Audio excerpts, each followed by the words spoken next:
670 väike vend, 600 SL ehk ta on 40 senti lühem, mugavam sõita, lühem tagaülend, garaaž on sama suur nagu 670.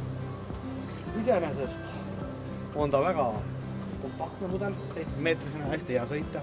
Uks on ikkagi korralikult lai, 600 mm ehk mõnus sisse tulla. Sääsevõrk. Nüüd väiksed erinevused. Iseenesest ees keskel istumine hästi avar. Ta on nüüd 4 turvavööga kohaga. Siin on laud liigub. Istmed on jälle vahetatud, ei ole originaalkaubiku istmed, nad on agult ja mugavad istmed. Sõiduistmete osas kasutatakse kahte erineva jäikusega külmvahtu, tagapool pehmem, eespool jäigem. Ja samamoodi on tal ka laest allalastav voodi. Ehk siis siin on täiesti vabalt magamist 5 inimesele. Nii, siin peatoet tuleb ära võtta, mõlemad see tuleb ka sellele tasandile. Ja siit saab ilusti rahulikult võtta.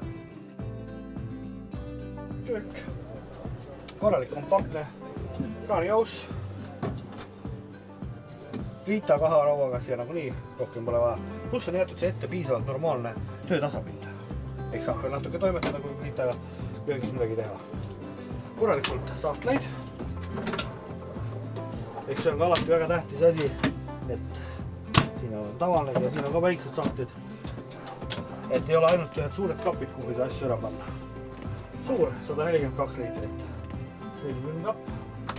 Nii, ja duširuumiks WC, saab ära pesta ennast ja duširuumiks keeratakse siit see sein ette.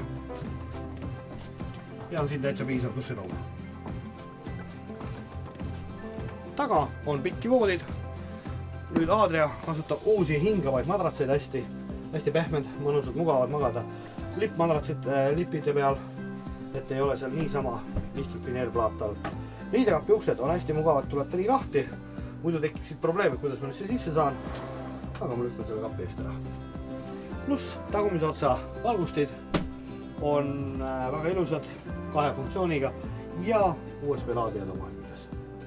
Ehk siis lemmikauto meetriks 670, väike vend meetriks 600, kõik on olemas, kompaktne ja väga meeldiva siseähendusega auto. Tänud tähelepanu eest ja jälgige matkasuvilat.ee, kus alati rohkem infot.